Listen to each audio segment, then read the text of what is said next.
Good evening, everybody. John here with FNP Wargamers, and this is going to be the first test run for the evening show. I've got the morning show at 10 a.m. Central Time. I figured, why not try an evening show since I only have a limited amount of time in the morning, and since I get a little long-winded from time to time, I figured, why not split this up into two shows, and I can cover more games, more news, more information out there. So I didn't get to cover everything this morning because it was a rush to work, and I don't want to push the time back because that means I got to get up earlier to get all my running around stuff done. So I'm going to keep it at 10, and then we'll do the evening show at 8 p.m. Central Time. So what are we going to talk about? As I told you guys before, I was looking at expanding FNP Wargamers coverage of multiple games. We shouldn't just cover Age of Sigmar, Warhammer 40,000, Kill Team, Warcry, Warhammer Underworlds, and Aeronautica Imperialis and the Horus Heresy games. Hey, what's going on, Crom? We don't want to just cover those games because there's so many games out there. So I think I'm going to start turning the evening show over to probably other games like Infinity, the role-playing game. Who knows what the next ones are going to be like? Let's see here. What is happening? Hey, cool. Well, good to see you, Epion. I'm trying to also make sure that this show works well on my Twitch mobile, but it does not seem to be working too well. I don't know what's going on here, but we're going to try. So I don't have too much to go over in the world of Games Workshop, except there's going to be a 2-week pre-order window. I have now confirmed it. I can't confirm with you the exact price. Well, actually, as FNP, I can. It is going to be, as of right now, $210. 99.9% sure. And it's going to be $210 US. And the pre-orders will be starting on the 16th. Whether that's all going to be true or not, I don't know. But this is going to be a limited run. And we know that there's not going to be any more Games Workshop Sisters of Battle stuff until at least after December 14th. That's how far ahead the information we have right now of what's coming out. So plan accordingly. So let's get into the Infinity, the role-playing game. Now, about 2 years ago, this was headed up by Corvus Belli and Modifius. Corvus Belli being the creators for the Infinity tabletop game and also the new Defiance dungeon crawl that is on Kickstarter, and they also have the Aristia, and I'm probably butchering that name, the Aristia kind of arena combat. It's more like a sports game.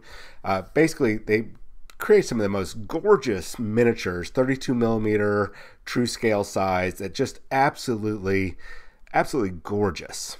And if you've seen the artwork, you've seen the miniatures, you know what I'm talking about. Now, the Infinity miniatures game, it's extremely detailed. I always equate it to being very close to when you're ready to when you got one guy trying to shoot another guy.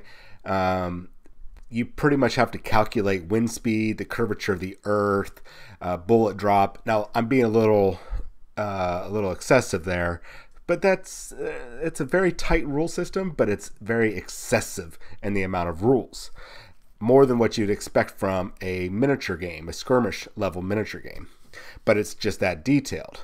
Now, about 2 years ago, Modifius and Corvus Belli got together. Corvus Belli being out of Spain, Modifius being out of the UK. Modifius also does like the Conan RPG, Conan the Barbarian RPG, John Carter of Mars, a variety of Cthulhu, and a host of other RPGs that are, I mean, their reach is very far and wide, but this is probably the largest RPG that they have ever done, just because we have only scratched the surface of the source material that they are still putting out. I took part in the Kickstarter, and there's at least, I'd say, about a dozen more books that are in development and waiting to be released. So that gives you, you'll see how many books we're going through over here. Now, if you're not familiar with Infinity Universe, I'm not going to go into too much detail right now. I might do a series of videos for this. Actually, I think I will. That might be a cool thing. let's do a series of videos for Infinity and cover all the nations and how the RPG works. There we go. We know what the next week or so the evening show is going to be about. So, the Infinity RPG, I have to say, and Crom can attest to this, we've played a great many RPGs since I moved here in 2011. Started some, never finished some, ended some greatly, and this one is probably, right now I would say, is probably my favorite to run. I have not had a chance to play it, but to run a group of people in it, I would say it's probably my favorite because it is so in-depth and there's so many different ways that you can run and play this game. It's just absolutely fascinating.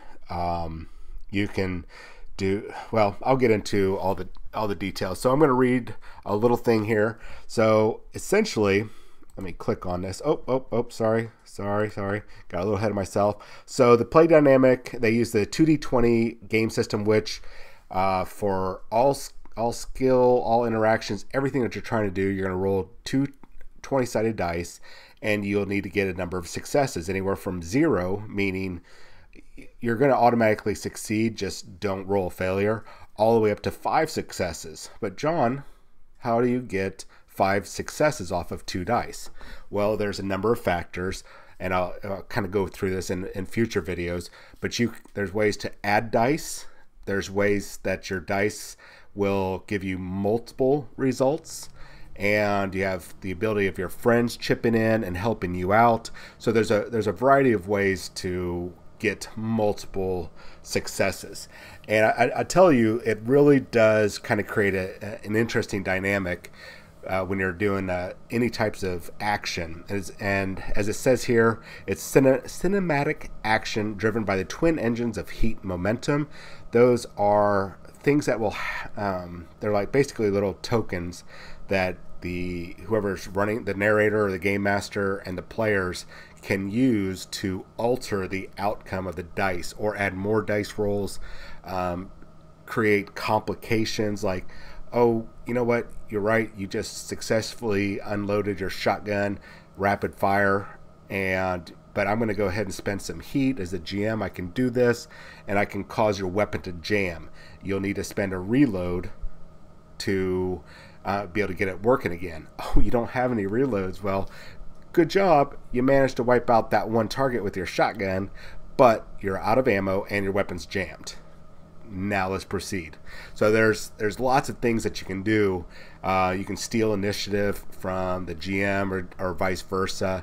It's got a nice dynamic flow to it. And when you are in the action of the game, you are not restricted with, well, this is a game round, this first game round. Every game round is 10 seconds, so every action you take is only about 2 or 3 seconds. Well, in this, they don't put such a heavy concentration on, this is the 10-second rounds or hour-long, whatever. It's actually, you just kind of look past that because you can be doing multiple actions within a round, and that kind of defies that whole, like Dungeons and Dragons from Wizards of the Coast might have, hey, a 10-second round. Well, this kind that doesn't really explain how people are dodging and casting spells, and then also pulling stuff out of their backpack and then communicating with somebody. I'm mind you, I'm adding multiple things on there, but it kind of defies how much stuff you can do in 10 seconds. So when they have these action rounds, whether they're combat actions or psychological or in the net or just however it is, the sense of time, you have to throw that out and just think of it in an action sequence. There's multiple gunshots going off, people are hacking at the same time, people are issuing orders. So you just throw the old concepts of being restricted with that time frame of, hey, a 10-second round, 10 rounds is a turn, whatever. You got to look past that and just kind of feel the story going on. Now, oh, god dang it, I wish it would stop doing that. There we go. All right, so the triple battlefields of warfare, infowar, and Psywar. That right there is really the definition of this game.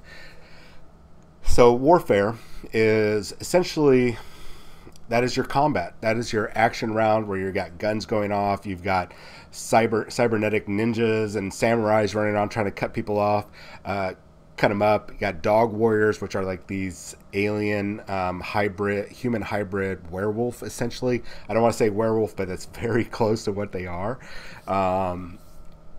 And battling it out, over long range, short range, controlling tags, which are these powered armored suits that are piloted. And then you have Infowar, which Infowar is very similar to if you've played Shadowrun or if you've watched Ghost in the Shell, any of them, like Second Gig or Standalone Complex, the movie, or any of the movies, or the Arise series that came out. You'll have a very good idea of what the Infowar looks like because you are now combating in essentially what's in the internet. You're deep diving into the internet. But this game has two ways of doing that. There's what they call quantronic, which is using basically quantum physics or quantum computing, where you are deep diving in. You're not aware of the outside world around you. You are like an avatar inside the net. Or augmented reality. So while your buddy's right next to you shooting, there's basically an augmented overlay of the battle in front of you, and maybe you're hacking some drones or security cameras, trying to turn on fire suppression systems or lock some doors, whatever it is you're trying to do. So you might be a big time hacker, but instead of deep diving in and kind of missing out on the action that's going on, you're actually still knee deep in the action while all the physical realm people are. Now, which I think is kind of a cool thing. Now, Psywar is an interesting take. I really like that they did this because usually social interactions and RPGs kind of get thrown on the wayside. People are like, "Oh, I don't care about charisma unless it's going to boost an ability, like a give me better magic or something like that." They usually put their worst attribute inside of their charisma or their comeliness, something they don't care too much about it because there's not a lot of use for it. You might have that one person in your group that does care about that, or you know what, all these knuckleheads aren't doing it, I better do it, so we're at least covered. Now, in the Infinity RPG, they have a wonderful system called the Psywar, or what I call social combat. And just if you can just think about hearing that Mortal Kombat yell or that battle chant and just put social combat in there, you'll know what I'm talking about. I might even try to do a not a GIF, but a soundbite for that later on when I'm not trying to laugh about it. But essentially, it's you can actually inflict psychological damage on your opponents and weakening their resolve during combat. That's where that whole taunting or threats, that pretty much everything that the other RPGs out there talk about doing with their charisma or their social interaction attributes and skills, where they talk about it. The Infinity RPG puts it into practice, and it works well, and it works side by side with Infowar and Warfare. So you could have all three of these things going on at the same time. That's what I really love about how they blended all this together, and it flows so nicely. They do such a good job. I'm very happy with what they've done. And at first I was like, man, why is this Kickstarter taking forever? Well, I'm glad they took forever, because they went back and revisited lots of our feedback from playtesting and corrected a lot of things and made it flow very nicely. Now, the other thing is the multifaceted zone system. I think that's a little bit of a hype there which brings the world to life. This kind of goes hand in hand. Well, actually, not kind of. It goes hand in hand with the Warfare, Infowar, and Psywar. And what the zones are is you have your reach zone, or you have your reach zone, which is within arm's reach of you. So pretty much a good 5 foot, 6 foot area, very tight range, but they don't give you, an exact, oh, this is, a 5 foot square. You just say reach. That's the zone. Then you have the close zone, you have your medium zone, and then you have your long, or I think it's long range zone. I think there's an extreme zone after that. Now you can still affect things from here to there, but they just increase the complication range, which also increases the difficulty, or you also side by side are creating more difficulty. So going back to the beginning, when I said that you might need normally one success on the dice to shoot somebody from where you're at to somebody that's at say medium range, well, the guys that are at long range or extreme range, they now require additional successes, 2, 3, 4 successes to get there.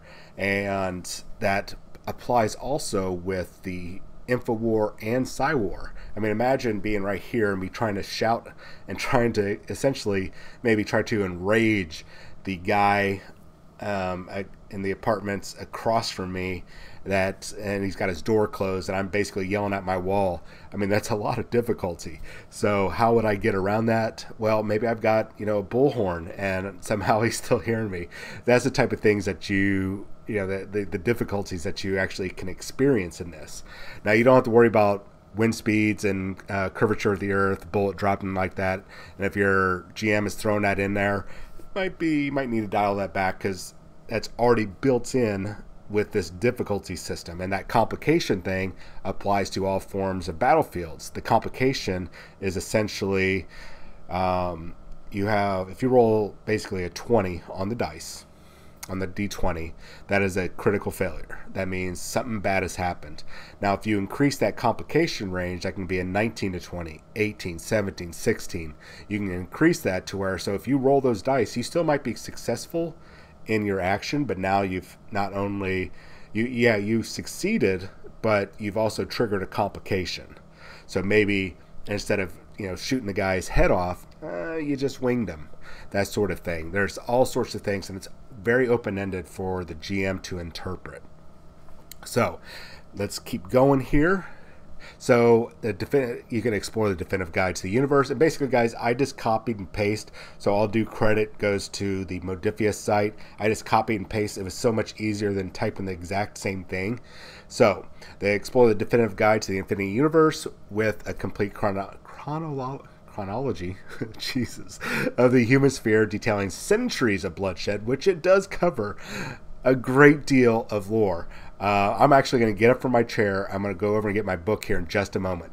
The culture, history, and an intrigue of the 10 powerful factions, which are a combination of old Earth nations. So let's say Yujing, and I'm pretty sure I'm pronouncing that right.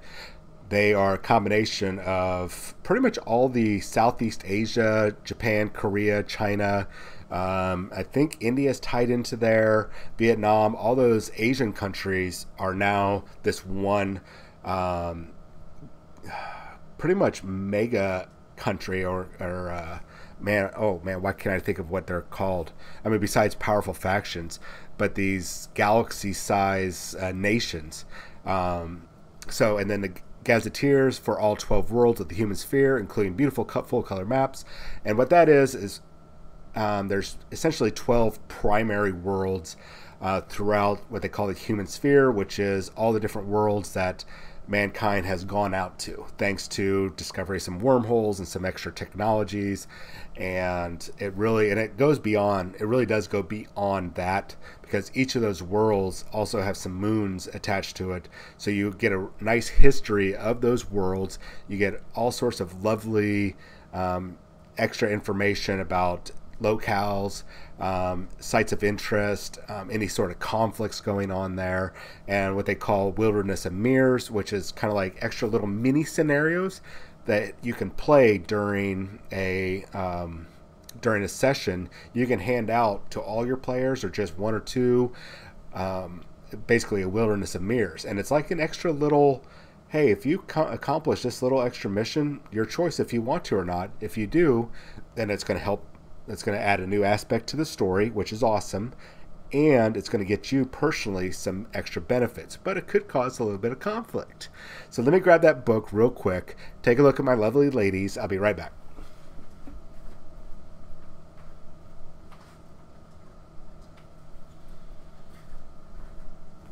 And I'm back. See, that was not so bad. Sorry about that. I should have had this handy, and this book is 512 pages. I know it seems like a lot, but don't worry, I'm going to cover more of this in just a second for you. So when I say that there's nice full color maps of the different worlds, I am not lying. There's a lot of information in here, and I'm going to tell you right now. Let's get on to, let me just show you how much information is actually just lore. I know, you see 512 pages and you're like, oh my God, what am I going to, that's just way too much. It looks like, yep, about 200 of these pages is strictly about the human sphere, all the different worlds, all the different factions. And then there's another, probably about another 30, 40 pages full of history that kind of helps set up what you read about later on. The rest is equipment. Basically, this book is essentially this main core rule book, which I'll show you graphic here in a second. That core rule book is essentially the game master's guide, the player's guide, and like a bestiary, so all your monsters and enemies, the different bad guys that you can be facing. So it's essentially all 3 books in one. So think about that. Dungeons & Dragons over at Wizard of the Coast, they put out 3 books: Player's Handbook, Dungeon Master's Guide, and the Monster Manual at $50 a piece. This book is $50. Well, about $52, I think. It's a weird number. I don't understand how the UK pricing system, but it's like 52 or 51. It's a weird number. I'm not going to dwell on it. But so you're getting all 3 books in one, and that is already a huge savings, because there are a lot of follow-on books that you don't need but are very, very useful. So let's get on. Oh, God dang it, I keep doing that.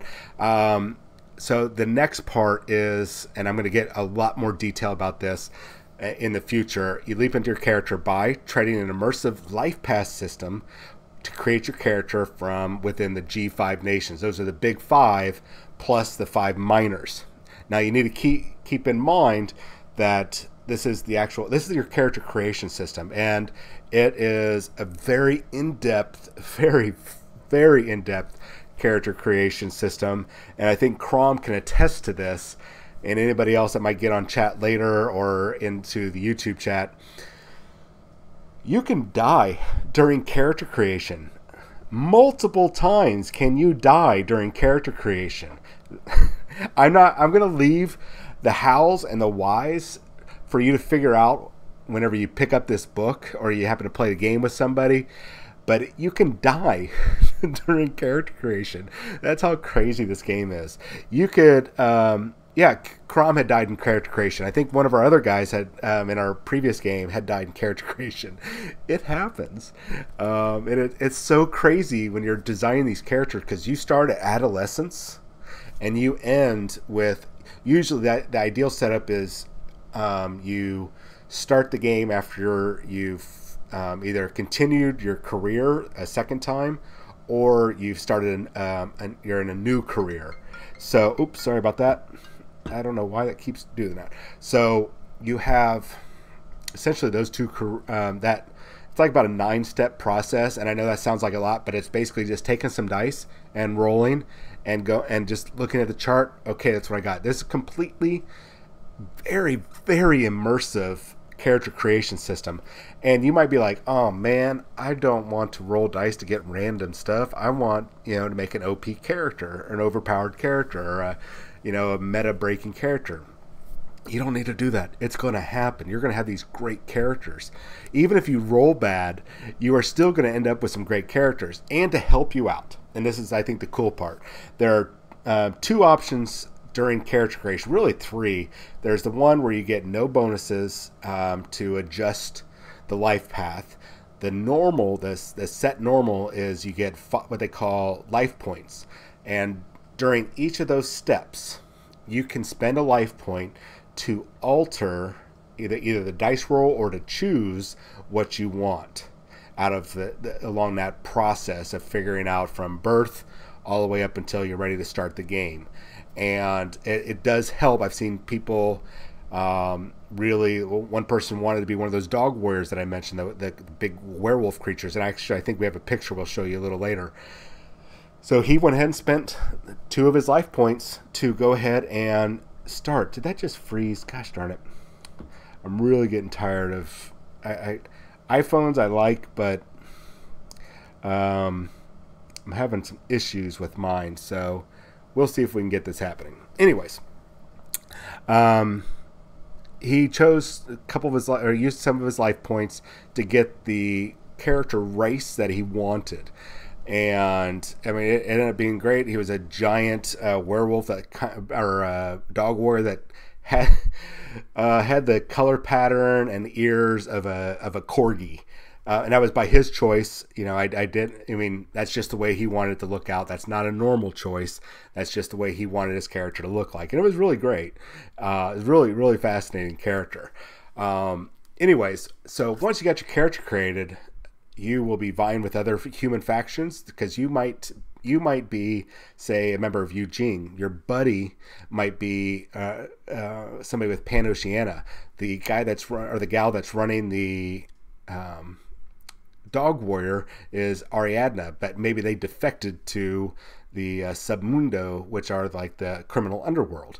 So there's lots of different factions, and even the fact that you're from a different faction doesn't mean that you have to, you know, adhere to those faction beliefs. It's up to you. It's your character.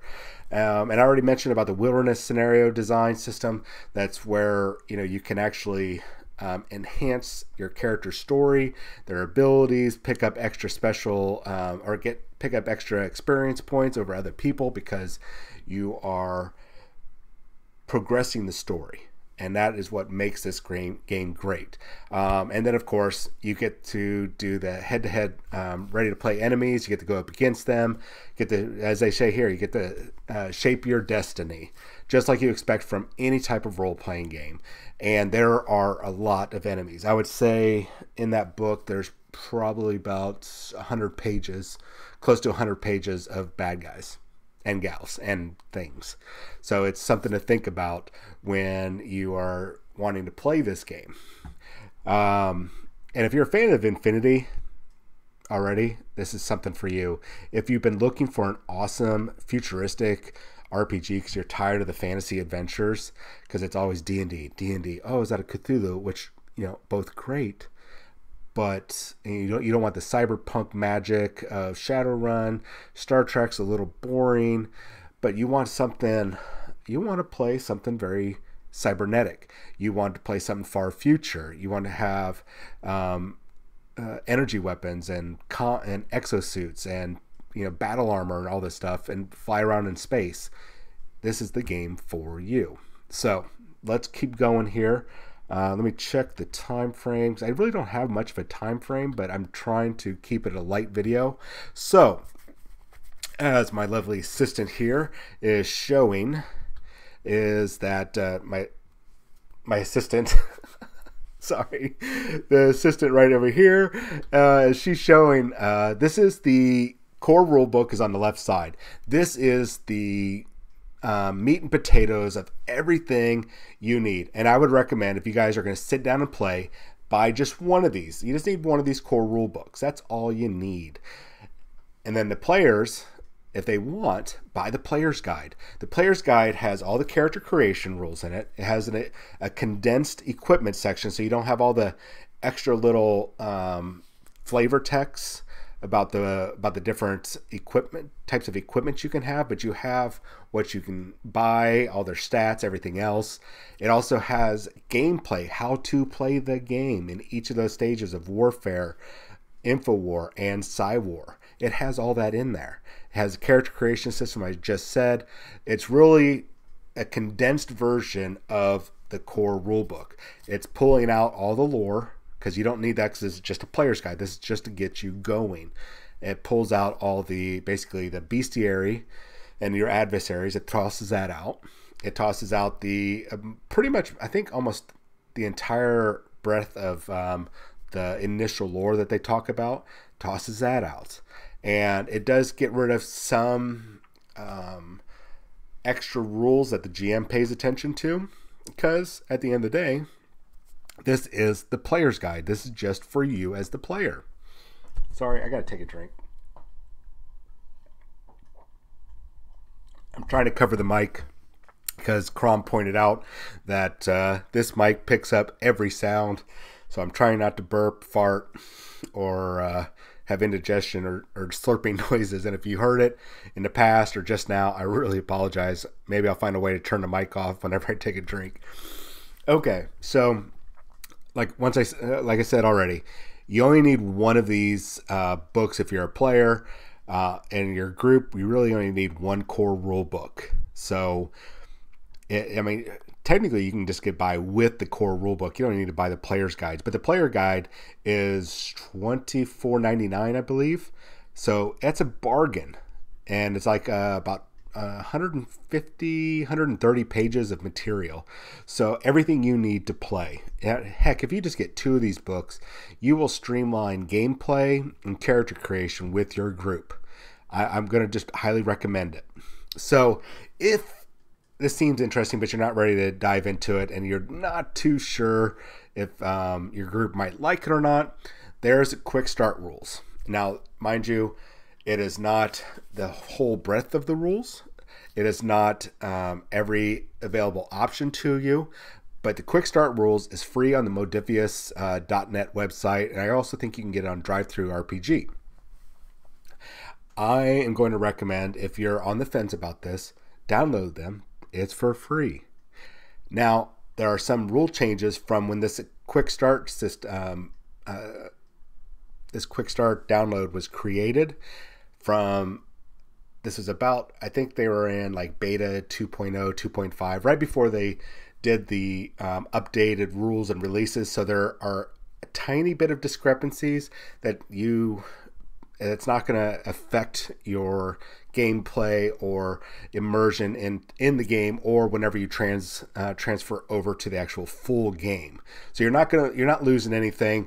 If you've been knee deep in playing the game already, or running it, or reading through the books, you'll pick up on the tiny little changes here and there, but nothing that's going to alter your experience. Now, this QuickStart rule gives you pretty much just like this before this player's guide. It gives you not the character creation system, and it doesn't give you the equipment section, but it does put in there how to play the game and how to play role-playing games in general. That's what QuickStart guides or downloads should be. And it will I think it gives you a little bit of history about the game or about the universe, and then it goes into the rules, and then there's an actual scenario in there that's actually a really good scenario. And you get some pre-generated characters. I think there's 6 pre-generated characters. I think there's a Knight of Santiago. There's a hacker. There's a dog warrior. I don't remember the rest. Those are the ones that stand out the most. So there might have been and those are just, there's no real class system. There's careers. So I'm just trying to think of what they had in there. Oh, well, it doesn't matter. You'll find out when you download this. Anyways, it gives you the 6 generated characters, all the baddies, all the information that you need to sit down with your buddies. You can get through this in a normal, like, 2.5, 3 hour session with your friends. And if it's your first time doing role-playing games or the 2D20 system, I would say give it the full, like, usual 4 hour experience, 3 to 4 hour experience that you've come to expect from playing an RPG. I really recommend that you try that first. So, what else does this game have to offer? Dude, it's got a lot.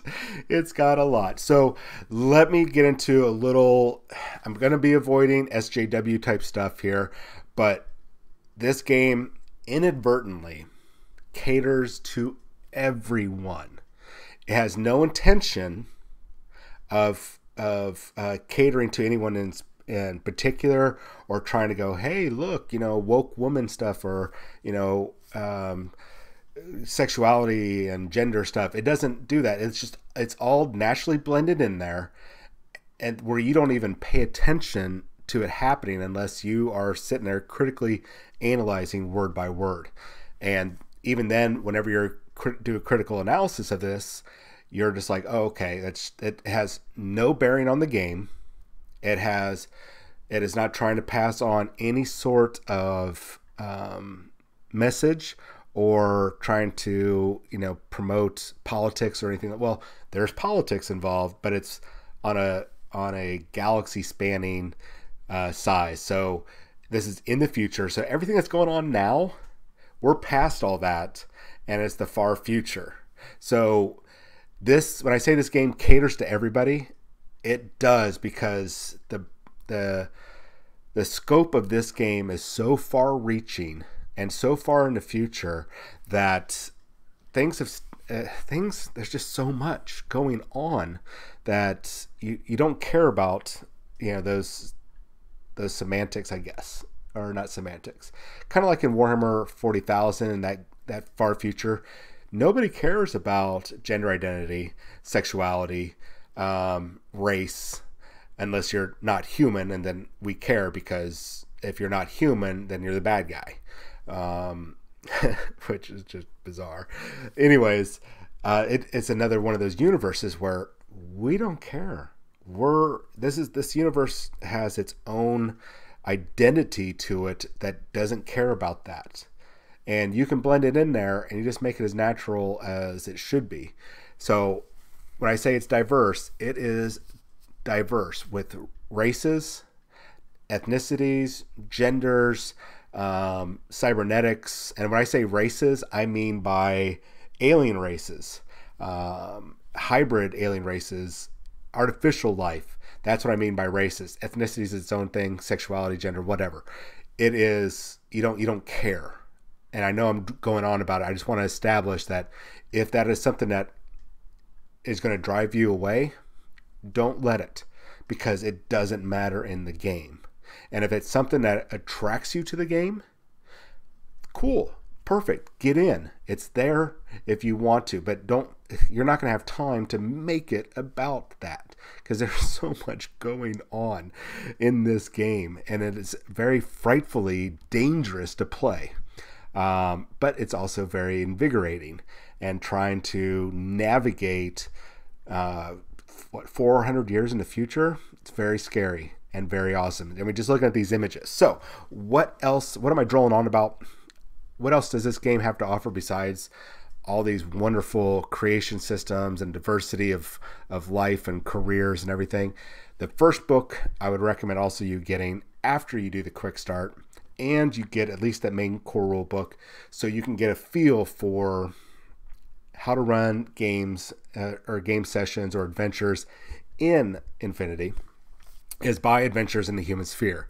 This gives you 10 adventures, and I want to say it's less than $20. I want to say, or it might be $19.99. So very inexpensive, very awesome that you get 10 different adventures, and they're not linked adventures. They're totally separate, and I believe each of them, at least 5 of them, hit at least 5 of the major nations, and then I think there's some looping back in. I think there's multiples. I don't think they get into all the minor nations, but the minor nations get wrapped into some of those other adventures. Excuse me one second. Much better. Anyways, core rulebook, Adventures in the Human Sphere, you're good to go. Get yourself 3 other people, maybe 4. I would not go beyond 5. When you get beyond 5, you get to 6, 7, 8 players. It becomes a nightmare to run. Trust me. So, if you don't even want that and you want a full-on campaign, you got 2. Okay, so you have, Cost of Greed. This is the newest one that got dropped, and I haven't even read through it yet. So I don't have much information. In the future, I will. Cost of Greed is just another large-scale adventure, and I believe it's still under $20, just like Quantronic Heat. I have read Quantronic Heat, and it's a series of three or four scenarios or missions, I guess you can call them, or adventures that are essentially linked, but they are wide open enough that you can play them almost in any order except for the last one. You can play the first two in any order, and in between you're able to go, okay, so we started this campaign and I don't want to go directly into it. I want to get these guys some experience, or they started going their own way with their adventure. Maybe she's going this way, they're going that way. He wants to go down, whatever. And so you might go a couple sessions, independent, maybe even use some of those adventures in the human sphere in between. Maybe you might even use the QuickStart mission. I think it's called Circular File. And you might toss that in if you guys didn't run it. So it gives you that opportunity to run multiple adventures or sessions in between each of the big ones. Like I said, I haven't done Cost Agreed yet. I'm going to review it, and I'll get with you on it as we delve in future videos more and more. So the great thing about this game, and I really, really, really, really love this, is that it is expanding, and we're still getting these essentially source books. This one is Pan-Oceania and Yujing. I put them side by side because they are the two largest. I think actually Pan-Oceania is the largest of the stellar nations, and but they are the biggest rivals with each other. And I think that it is a really good, if you're good source books, to go ahead and grab. They're $25, so you can essentially get two of these for just one D&D book. Think about that. Oh, that D&D book, that's $50. That gives you a little bit of character information, a little bit of lore and some extra little stuff, and then it's got some weird crap in it that you don't care about. These books, not only they delve knee deep in what the nations are about, their home planets, any other territories they've got control of. It's got a fantastic equipment section, and if you end up rolling randomly or choosing to go with one of these nations or any of these other follow-on nations, you get an expanded character creation. Now, it's not every full step during life path, but it usually has about 6 of the 9 steps. And you can go in there and really kind of flesh out your character. So if you went with, say, Yujing over here on the right, and you wanted to be a tag pilot, and that's that big robot in the back right-hand corner, like Crom played, very similar to what Crom played. I think he was Yujing, and he was playing a tag, not that particular tag, but I think he was piloting that one. And that's what you want. You want to be that, or you want to be, I forget what these guys right here floating around are, or these Knights of Santiago over here in Pan-Oceania. And these nation books, I guess you can call them, or these source books, open up about, I'm going to say it's about 8 to 10 different career choices, and even racial options in some cases for you to expand your character on. So you can really start using those life points to flesh out your character. It's really awesome. It's really, really freaking awesome. And I would like to go back real quick. When you're creating your character, everybody starts off with the same attributes, and you're allowed to adjust the attributes up, down, up one by sacrificing down 1. So you can kind of move around your attributes, but you're not going to roll for them. Everybody starts off with the same thing, but your attributes rise and fall. They'll go up and they will go down during character creation. I'm going to get more into that later as I create some better live videos for this. So 2 top countries here. I believe Pan-Oceania is primarily most of Europe, New Zealand, and Australia. And actually, I think Mediterranean. So there's a heavy Italian, Christian, Catholic feel to it. And of course, Yujing is it's mainly dominated by the Chinese, with everybody else kind of falling in step. There's lots of issues there. And this Yujing book has not dropped yet. This is just, I've got a preview copy, and I'll be going over it in a future video. And now here's the next two, and I get these kind of mixed up. I thought there would be a dog warrior in this picture, but I'll get you a picture of dog warrior next time. This is essentially ReADNA. Let's see, it's supposed to sound like Miranda. ReADNA. Oh well, Arianda. I like Arianda. Whatever. This is like your Russians, the Dutch, the Scots, and the Americans had combined and formed their own nation.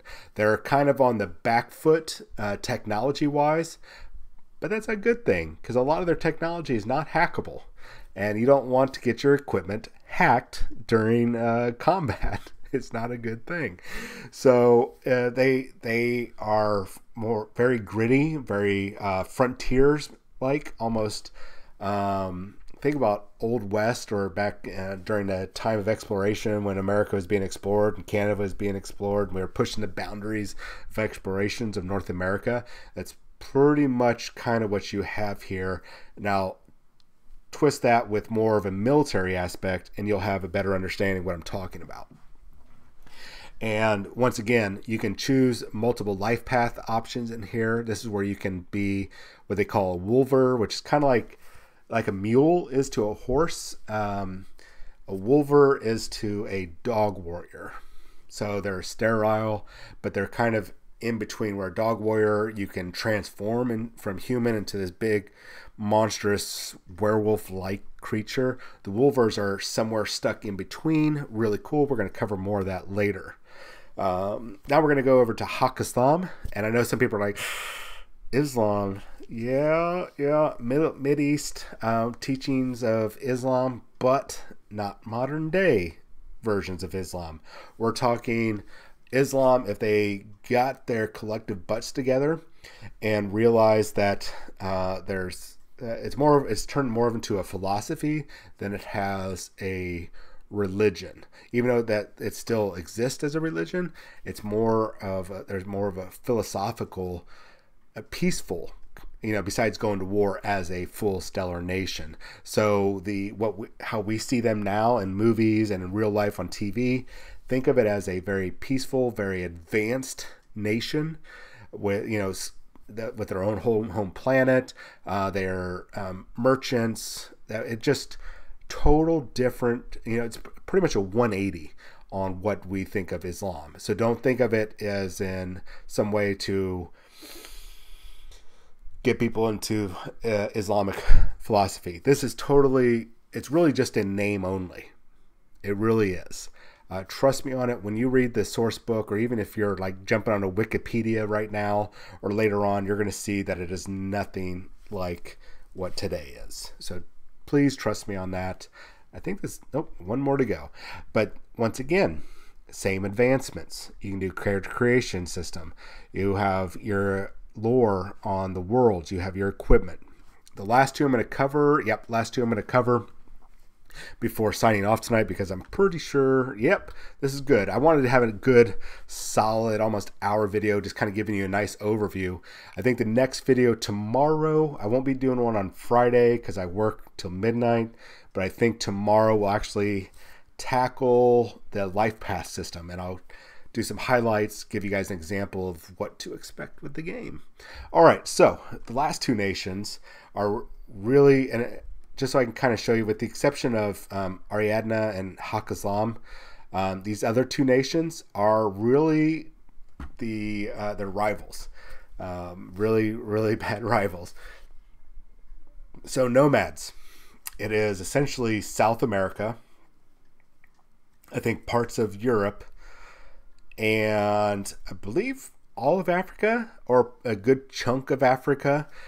Essentially, they don't have their own world, but they are traveling around on these 3 motherships. These motherships are housing tens of millions of people. So they're really essentially little mini worlds that they're transporting their entire nations around. Now, they are big on it's a culture clash.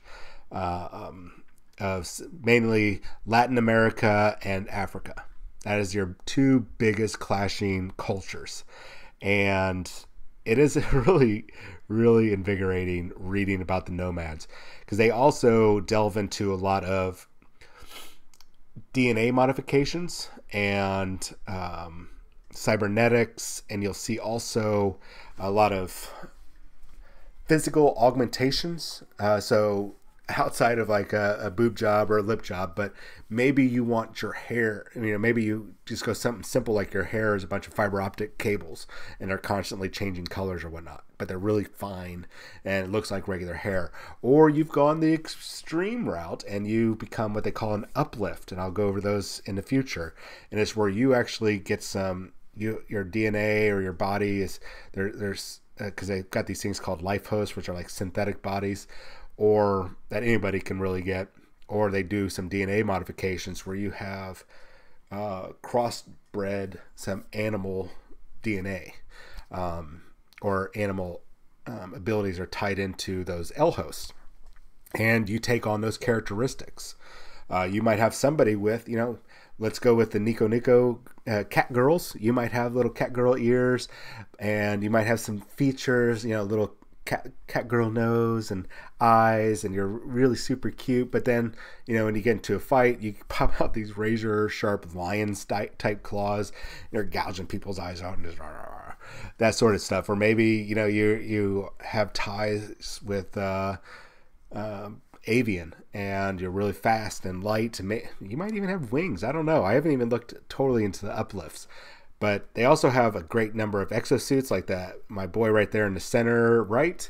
They have a kind of a religious order going on that's really bizarre but really cool. And they're rivals to Aleph, which is essentially almost completely artificial beings, all AI driven. One of their main champions is actually a recreation of Achilles. Pretty cool. He is this larger than life badass that they actually have there's basically a big internet channel. So think of YouTube or Space Google, where it's that you have your TV show, or Space Netflix, but you have live TV and everything like that. And they actually have a channel that actually follows Achilles and his Myrmidon around when they are actually in war with this alien race that has invaded the human sphere. And this is another one of those things where there's all these a variety of different character careers. So your normal human ones, but if you are an AI, you can have these different types of bodies. There's different AI careers that you can follow, and of course all the different gear and kind of fleshing out. And it's really one of those books I would really recommend, because Aleph is very central to the human sphere's expansion. Aleph is the actual overall AI, and it has actually created its own nation. AI is what helps run society, runs the human sphere, and not in a Skynet way, but actually in a benevolent way. Unless you're a nomad, and the nomads look at it like, oh, Aleph is all twisted. We're going to regret letting Aleph run our daily lives. We're going to create our own system. I think it's called ReADNA, and we're going to fight back. We're going to fight the system. There's a lot going on in this game, guys and gals. So I think tomorrow we'll go over Life Path, and I'll try to keep it down to about a 30-45 minute video, but that's a lot of information to cover, and I'm going to have to do some screenshots to make this work just right, because I want to be able to have a good flow to it so you guys can see what the game is like. Let's see. Okay, I just want to make sure all the cameras and everything's still working here. Okay, mic is still working. Woo, I thought the mic wasn't working. So that is about it. We're at about the 55 minute mark, and I'm glad that I got a chance to kind of show this game off a little bit, and maybe hopefully got you a little convinced to take a look at least the QuickStart Rules, Drive-Thru RPG, or the Modifius.net site. I think it's .net. Yeah, or you can just do a Modifius Entertainment or Modifius Infinity in your whatever search engine you're looking at, and you can go to their page. Just go to the section that talks about the Infinity RPG, and I think the Quick Start Rules are on page 2 of all the resources they have available, and you'll be able to see exactly what is going on. Oh, I should point out that if you buy, or especially if you go to your local game store and they're connected to bits and mortar like the Atomic Hobby Shop is. You can, after you buy the main rule book, the main core rule book, you can, or any of the books really, you can get a download link for the PDF for free. Yes, you can get that off the Modiphius site, but you know what? You need to support your local game store. So go on in, and if they are hooked up to the Bits and Mortar site, then that's something that's only retailers have access to. They can get you the PDF download after you buy the book. So that's something to take into consideration. A free PDF of the book. That's pretty awesome. And you're supporting your local store who's going to get this stuff in for you and provide you free, hopefully free, game space like my store. So with that said, I am at almost an hour, and I think I'm going to let this go. I'm going to go ahead and shut off for the night because I'm tired and I got to do the morning show and then an evening show. This is going to be really great. I don't know how I'm going to get stuff done during the day, but you guys are worth it. I really appreciate everybody that watches the show, comments, Crom, Epion. Thank you guys for jumping on. I really appreciate it because it lets me know at least somebody's watching. Everybody that's on YouTube, dudes and gals, I really appreciate you at least watching. It really makes me feel good that we have people watching the show. So in the future, we might look at doing I'm going to recruit Crom and Denner and maybe a couple other people. And we're going to do, now that I know how to do a Discord channel with everybody playing at the same time, even from their own homes, we're going to try to do a couple live sessions. I just got to see what my full runtime is while I'm live streaming. I know it's like 8 hours on YouTube, but I don't know what it's like for Twitch. And once we can all get together and we can plan things out, I think we're going to do our first session. I definitely want Crom in there because he's a pain in the butt. He is a damn good role player. I'm kidding. He's not a pain in the butt. He is probably next to Kale and our dear passed away friend Ryan are one of my three best friends. And don't you tell anybody. That's between you and I, Crom. And I should say best friends since I moved here. I've made other great new best friends like Kevin Denner. I don't know if I should say his name, Denner. Well, I think that's in his chat, and a lot of other people I've met, and I really appreciate everybody. I'm going to try to get as many of these people into this game. We'll get the Discord up and get about 4 or 5 people running. It won't have this great graphic that you guys are seeing here or anything like this, but at least we'll have a game session going until I can figure this out. So with that said,